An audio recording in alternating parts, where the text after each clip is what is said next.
In today's world, safety is an issue. And when you're working with locks and keys out there in the real world, we want you to be as prepared and as safe as possible. As I've said before, this is an area that I am not an expert in, nor do I have much experience. So what I've been doing is reaching out to people who work with locks and keys and who have experience and asking them about their tips, about their procedures, stuff they do to keep them safe. And so in this video, I sit down with Chad, a Lockboss community member, also known as the Locksmith Life, and I'm really excited for you to listen to this conversation. Now, unfortunately, it was a little blurry. I apologize for that, but I think the conversation was really good, and he has some really good tips that you might find useful. Enjoy.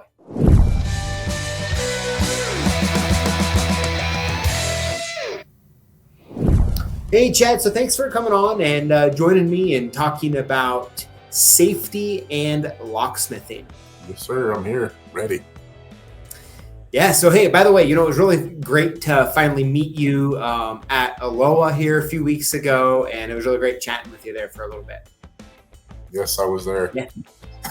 Yes, nice shirt. I actually tried to looking at rooms for the next one already, but they won't let you book them yet. I was going to book them already. Oh, okay, cool. Off to Orlando we go, right? Yep. August. Good. Yeah. So, Chad, when we were actually at Aloha, we kind of briefly talked about safety and locksmithing and how the job can definitely be dangerous. And as we started talking, I was like, you know what? I think this would be absolutely great to actually record because, I think it could be very helpful. So if we could here, so now can you remind us how many years you've been locksmithing total for? Total on and off, it was for 19 years, and then full-time 24 now. Okay. Yeah. So that's a few minutes, right? It's a few minutes. Yep. And so during that time, have you encountered some situations that were not very safe? Definitely. I got one particular story that I could tell the folks out there. I actually worked on a car on the interstate, and the gentleman blew his fuel pump out. He's from South Carolina. I'm in New Mexico. He had to go back to South Carolina, mailed me his key, and then a week later he came back because his car was gone off the interstate. A week later, I got called to make a key for a Chrysler 300 smart key.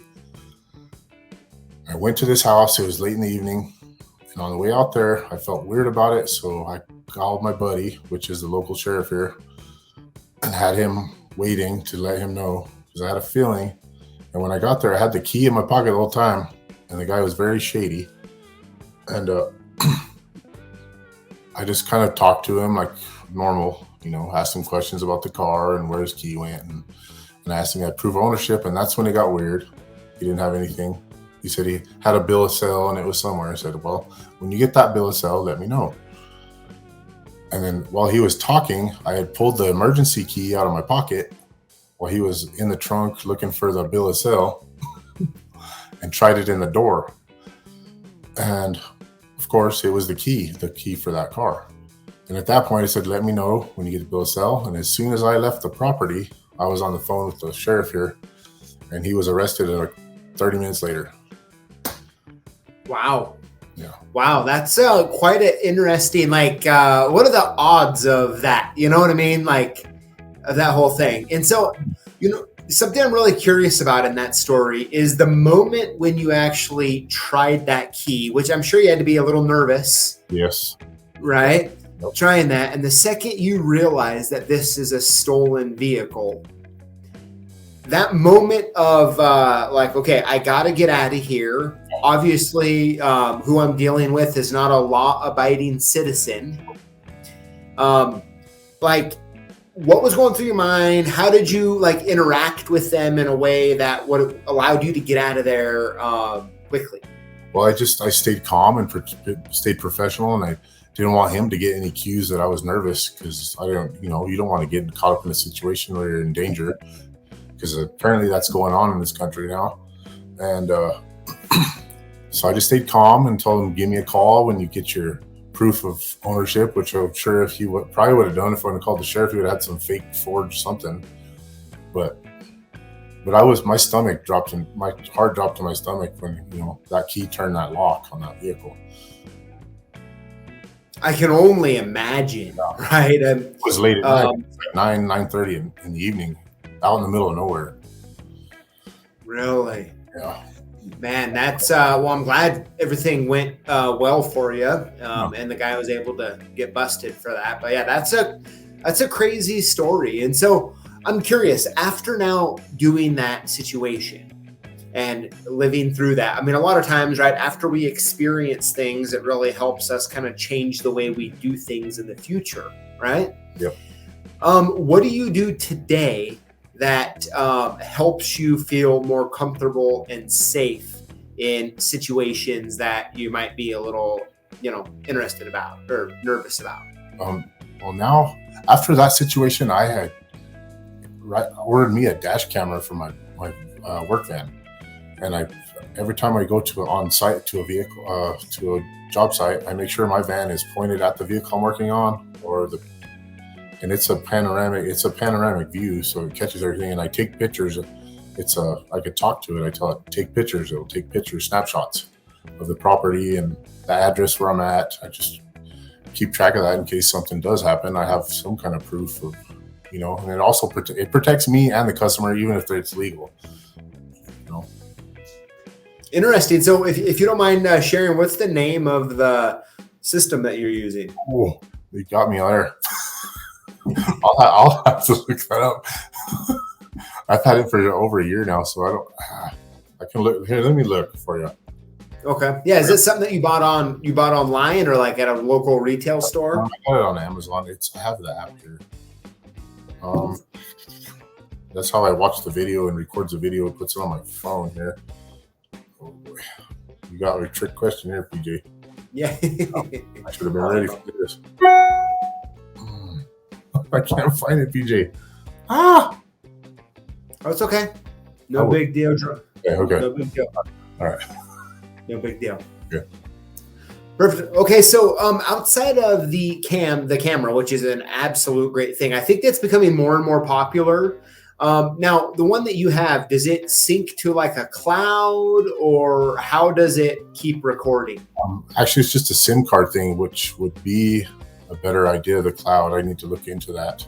It's just a SIM card thing. So, okay, the cloud thing's a good option to do. Definitely. Okay, but I mean, it sounds like at least when someone sees a camera, right? Uh-huh. I think that is probably, I'm guessing, some level of deterrent. Definitely. Right?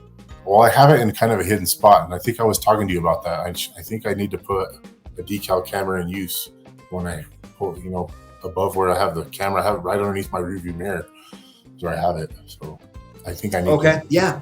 I think that, I'm guessing that would be probably beneficial, right? The people a good deterrent. Gonna know that.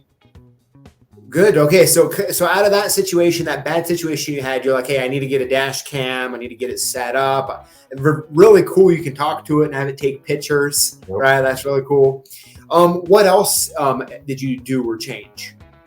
I just make sure I go in there and make sure I'm always facing. I always keep my back away, my face towards them and my back away from them. I never let them get behind me when I'm working. And I also carry a handgun on me as well. Okay. No matter where I go. I mean, okay. Just to protect myself. I mean, I feel better. I feel better about it. And sure, I'm guessing that's probably like a concealed handgun. Definitely. Yep. Okay. I always make sure my van is facing towards where I'm working with the headlights on, and I have these the lower lights. I keep there's a switch and it brightens up the area underneath lower, and it keeps it very well lit so you can see their faces, license plates. I keep everything well lit. Definitely, especially in those late evenings and out in the middle of nowhere places I go. Absolutely. So between the dash cam, you arm yourself, and when you're pulling up on a job, you're putting all your lights on, making everything as visible as can be at night, right? Yeah. And it's so interesting because so many times as I've been having these conversations and talking to people, it seems like a lot of the danger comes at night, which I guess kind of makes sense. Yeah. Right. And so being able to light up the area, I think is wonderful. And I think those are actually really good tips, that dash cam and lighting up that area that you're going to be working in is really good. And then also let your significant other know, or your partner know, or somebody know exactly where you're going to be at. So they have an idea where your location is as well. Absolutely. Yeah, it's always good to have someone else have a location. Yeah. Well, Chad, those are some really good tips. I'm curious. So after you've made that encounter and then you've had you've put these changes into practice, do you feel more safe when you're out doing jobs with having all of this? Yes, I do feel safer. I've always been very aware of my surroundings when I go out in public. I'm very aware of the people, of just trying to fill them out when you get there. Make sure, you feel comfortable with them. Because I've dealt with a lot of shady people over these years. And it's just be aware of your surroundings. Make sure there's nobody. Yeah. Be very aware of everything around you constantly. Because, in our profession, it could be dangerous. It really could.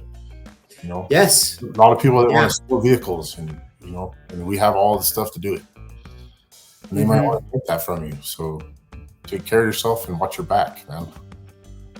Absolutely. Well, Chad, hey, I appreciate you coming on and not only sharing a bad encounter that you had, but kind of the measures that you took afterwards to set yourself up for more safety. And I really think a lot of people who are watching and or listening will get a lot out of that. So I thank you for sharing. Yeah, no problem. It's for you lock bosses out there. Watch your back. Take care of yourself and your family. All right. So there you have it. I tell you what, Chad, thank you so much for coming on and talking about your experience and the tips that you have now implemented after having that experience. But I would really love to know what you think in the comments below. Are you currently using any of these tips? Are you going to start using any of these tips? Do you have anything that you would like to add to the conversation? I know myself, I would love to read it, and I'm sure many others would as well. So I look forward to reading that. And make sure when you do comment, you include the hashtag Lockboss to automatically get entered in to win one of 5 free prizes we give away each and every Tuesday live here on YouTube. Thank you for watching, and we'll see you next time. So I'm really excited. As many of you know, as we can, gotta start here. Right after add. Anything that you want to add? I'm sure myself. I know, no, man, come on, BJ, come on.